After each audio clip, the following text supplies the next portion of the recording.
வாழ்க வையகம், வாழ்க வளமுடன். அனைத்து உறவுகளுக்கும் இனிய வணக்கம். 12 ஆண்டுகளுக்கு பிறகு நடக்கும் குரு வக்ர பெயர்ச்சி. 119 நாட்கள் பின்னோக்கி சுழலும் குரு பகவான். நவ கிரகங்களில் முழு சுப கிரகமான குரு பகவான் 2024ஆம் ஆண்டு மே 1ஆம் தேதியிலிருந்து ரிஷபராசியில் சஞ்சரித்து வருகிறார். ஒவ்வொரு ஆண்டும் சில கிரகங்கள் வக்ரமடையும். அந்த வகையில் அக்டோபர் மாதம் 9ஆம் தேதி குரு பகவான் ரிஷபராசியில் வக்ரமடைகிறார். இதன் தாக்கம் என்ன? குரு வக்ர பயிற்சி என்றால் என்ன? எத்தனை நாட்கள் நீடிக்கும் என்று பார்க்கலாம். குரு பகவான் இந்த ஆண்டு அக்டோபர் மாதம் 9ஆம் தேதி புதன்கிழமை ரிஷபராசியில் வக்ரமாகி பின்னோக்கி செல்வார். பிப்ரவரி 4, 2025ஆம் ஆண்டு வரை இந்த நிலை நீடிக்கும். வக்ரம் என்பது நேராக செல்லக்கூடிய ஒரு கிரகம் பின்னோக்கி செல்வதை குறிக்கும். ரிஷபராசியில் சஞ்சரிக்கும் குரு பகவான் அடுத்து மிதுன ராசிக்கு செல்லாமல் பின்னோக்கி ரிஷபத்தில் ரோகிணி மற்றும் கிருத்திகை நட்சத்திரத்தில் சுழல்வது குரு வக்ர பயிற்சியை குறிக்கும். ஒவ்வொரு ராசிக்கும் குரு வக்ர பயிற்சி கணிசமான தாக்கங்களை, நல்ல பலன்களை அல்லது தடைகளை ஏற்படுத்தலாம். ஆனால் பொதுவாக குரு வக்ரம் அடைவது என்பது சுப காரிய தடை, விரிவாக்கம், வளர்ச்சி போன்றவற்றில் பாதிப்பு ஏற்படும். இந்த ஆண்டு குரு பெயர்ச்சி எந்த ராசிகளுக்கு நற்பலன்களை தந்ததோ, அதிர்ஷ்டமான பயிற்சியாக இருந்ததோ அந்த ராசிகள் குரு வக்ரமாகும் 4 மாத காலத்தில் குறைவான அளவு நற்பலன்களை பெறுவார்கள். இந்த ஆண்டு குரு பெயர்ச்சி பலன்களில் எந்த ராசிகளில் குரு பகவான் எதிர்மறையான தாக்கம் ஏற்படுத்தினாரோ அந்த ராசிகளுக்கு வரும் 4 மாதம் அமோகமான பலன்கள் கிடைக்கும். அக்டோபர் 9 முதல் குரு வக்ர பயிற்சி தொடங்குகிறது. நவம்பர் 15 வரை சனி வக்ர பயிற்சி நீடிக்கிறது. கிட்டத்தட்ட 40 நாட்கள் 2 முக்கியமான கிரகங்கள் வக்கிரமாக சஞ்சரிக்கிறது. இது ஒரு சில ராசிகளுக்கு அபரிமிதமான நற்பலன்களை, அதிர்ஷ்டத்தை வாரி வழங்கும். பொதுவாக குரு பகவான் இருக்கும் இடத்தை விட பார்க்கும் இடங்கள் சுப பலன்களை பெறும். குரு பகவான் ரிஷபராசியில் இருந்து 5ஆம் பார்வையாக கன்னி ராசியையும், 7ஆம் பார்வையாக விருச்சிக ராசியையும், 9ஆம் பார்வையாக மகர ராசியையும் பார்க்கிறார். வக்ரமடைந்த குரு பார்வையால் சில ராசிக்காரர்கள் ராஜாதி ராஜ யோகம் பெறப்போகின்றனர். இனி இந்த வக்ர பெயர்ச்சியால் உங்கள் ராசிக்கான சுப பலன் என்ன என்பதனையும், அசுப பலன் ஏற்படுமாயின் ராசிக்காரர்கள் செய்ய வேண்டிய பரிகாரம் என்ன, வழிபட வேண்டிய தெய்வம் யார் என்பதனை பற்றியும் விரிவாக காண்போம். உங்கள் வாழ்வில் வளமும் நலமும் செல்வ செழிப்பும் பெற்று வாழ்வில் உயரிய நிலையை அடைய எல்லாம் வல்ல எம்பெருமானை வேண்டி விரும்பி கேட்டுக்கொள்கிறேன்.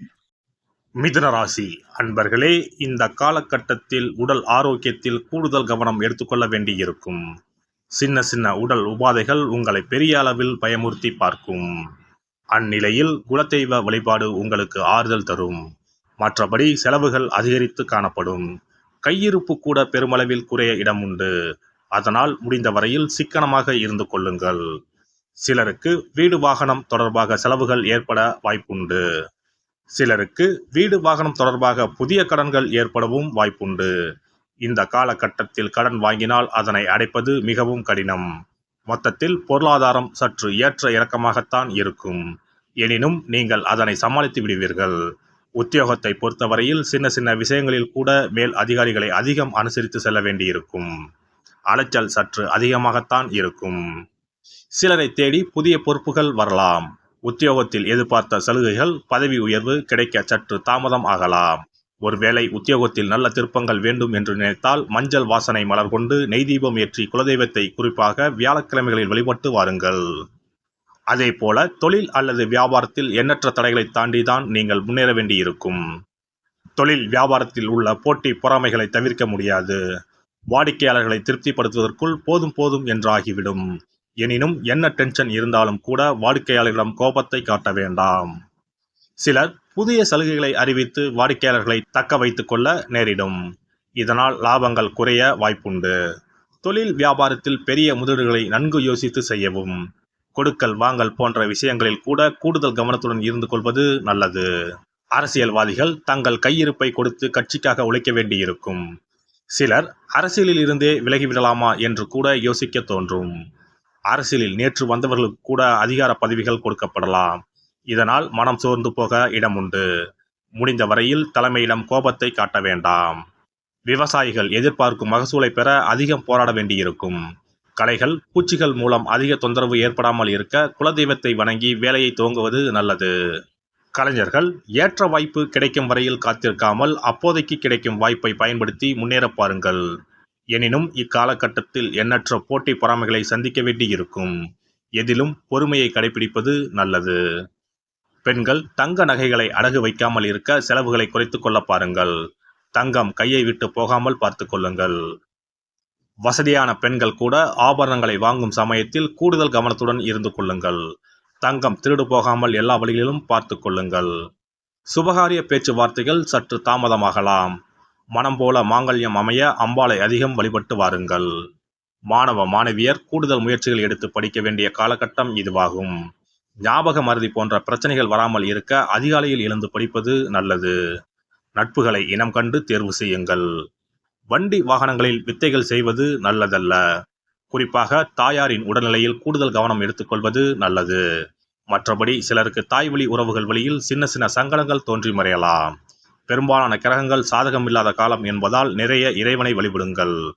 பொறுமையை அதிகம் கடைபிடியுங்கள். நல்லதே உங்களுக்கு நடக்கட்டும். ஒரு முறையாவது குலதெய்வத்தையும் இஷ்ட தெய்வத்தையும் ஒரே நாளில் சென்று வழிபட்டு வாருங்கள். நல்லதே நடக்கும். சிறப்பு தொகுப்பு. இனி வரவே வராது என நினைத்த பணம் திரும்பி வருவதற்கு இதை மட்டும் செய்தால் போதும். நாம் கஷ்டப்பட்டு சேர்த்த அல்லது சம்பாதித்த பணத்தை யாரையாவது நம்பியோ அல்லது அவர்களுக்கு உதவி செய்வதற்காகவோ கொடுத்து ஏமாந்து இருக்கலாம். அப்படி இழந்த பணத்தை திரும்ப இனி வரவே வராது என நினைத்த பணத்தை கூட சில எளிய தாந்திரீக பரிகாரங்களை முறையாக செய்தால் திரும்ப பெற முடியும். இழந்த சொத்து, இழந்த பணம் மற்றும் நகை ஆகியவற்றை திரும்ப வீடு தேடி வர வைப்பதற்கான எளிய பரிகார முறைகள் பற்றி இங்கே தெரிந்து கொள்வோம். இந்த 2 முறைகளில் எந்த முறை நமக்கு எளிமையானதோ அதை செய்து பயன்பெறலாம். வாங்கிய பணத்தை திருப்பி கொடுக்க முடியாமல் கடன் தொல்லையால் அவதிப்படுபவரை போல் பணத்தை கொடுத்துவிட்டு அதை திரும்பி வாங்க முடியாமல் தவிப்பவர்கள் அதிகம் இருக்கத்தான் செய்கிறார்கள். யாராவது அவசரம் என பண உதவி கேட்கும்போது நட்பின் அடிப்படையிலோ அல்லது இருக்கப்பட்ட சிலர் பணம் கொடுத்திருப்பார்கள். ஆனால் பணம் வாங்கிய நபரோ அந்த பணத்தை திருப்பி தராமல் இழுத்தடிக்கலாம். பணம் தர வேண்டிய நபருக்கு சூழ்நிலை காரணமாக பணம் வராமல் உங்களுக்கு திருப்பி தர முடியாமல் இருக்கலாம். அல்லது அந்த நபர் பணத்தை திருப்பி தரும் எண்ணமே இல்லாமல் இருக்கலாம்.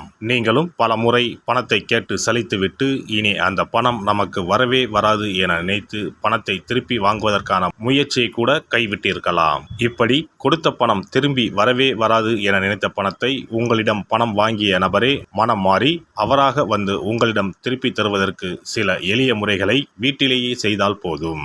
பரிகாரம் 1. கற்பூரம் ஒன்றை ஏற்றி அது எரியும் சுடரின் மீது இரும்பு கலந்த ஏதாவது ஒரு தட்டினை காட்ட வேண்டும். இப்படி காட்டும்போது அந்த தட்டில் கரி படலம் ஒன்று உருவாகும். இந்த கரியை உங்களின் வலதுபுற நடுவிரலில் எடுத்து ஒரு தெளிவான வெள்ளை காகிதத்தில் உங்களுக்கு பணம் கொடுக்க வேண்டிய நபரின் பெயரை எழுதி கொள்ளுங்கள். பிறகு அந்த பேப்பரை சிறியதாக மடித்து உள்ளங்கையில் வைத்துக்கொண்டு உங்களுக்கு பணம் கொடுக்க வேண்டிய அந்த நபரின் முகத்தை மனதில் நினைத்து கொண்டு அவர் உங்களுக்கு பணம் கொடுத்து விட்டதாகவும் உங்களுக்கு வரவேண்டிய பணம் அனைத்தும் வந்துவிட்டதாகவும் நினைத்து கொள்ளுங்கள். அந்த நபரின் பெயர் எழுதிய காகிதத்தை வீட்டின் பூஜை அறையில் வைத்து விடுங்கள். பிறகு அதை ஆற்றில் போட்டு விடலாம். பரிகாரம் 2. ஒரு சிறிய கிண்ணத்தில் மஞ்சளை தண்ணீர் கரைத்து எடுத்துக்கொள்ளுங்கள். ஒரு குச்சியால் அந்த மஞ்சளை தொட்டு வெள்ளை காகிதத்தில் பணம் தர வேண்டிய நபரின் பெயரை எழுதி கொள்ளுங்கள்.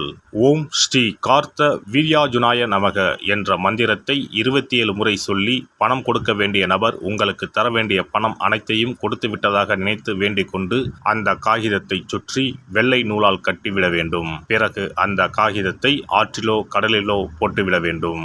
இந்த 2 முறைகளில் யாருக்கு எது வசதியோ அந்த முறையில் பரிகாரத்தை செய்யலாம். ஏதாவது ஒரு முறையை பின்பற்றினால் போதும். 2 முறைகளிலும் செய்ய வேண்டியது கிடையாது. இந்த பரிகாரத்தை தெற்கு நோக்கி அமர்ந்து செய்ய வேண்டும். இந்த பரிகாரத்தை நம்பிக்கையுடன் தொடர்ந்து செய்து வந்தால் கண்டிப்பாக வராது என நினைத்த பணம் விரைவில் உங்களின் வீடு தேடி வரும். எல்லாம் வல்ல இறையருளால் நீங்களும் உங்கள் அன்பு குடும்பமும் உடல் நலம், நீலாயுள், நிறை செல்வம், உயர் புகழ், மெய்ஞானம் ஓங்கி வாழ்க வளமுடன். இந்த வீடியோ பதிவு உங்களுக்கு பிடித்திருந்தால் லைக் பண்ணுங்க, கமெண்ட் பண்ணுங்க, ஷேர் பண்ணுங்க, மறக்காம சப்ஸ்கிரைப் பண்ணுங்க, பக்கத்துல இருக்கிற பெல் பட்டனை கிளிக் பண்ணுங்க. நன்றி, வணக்கம். ஓம் நமச்சிவாய, சிவாய நம.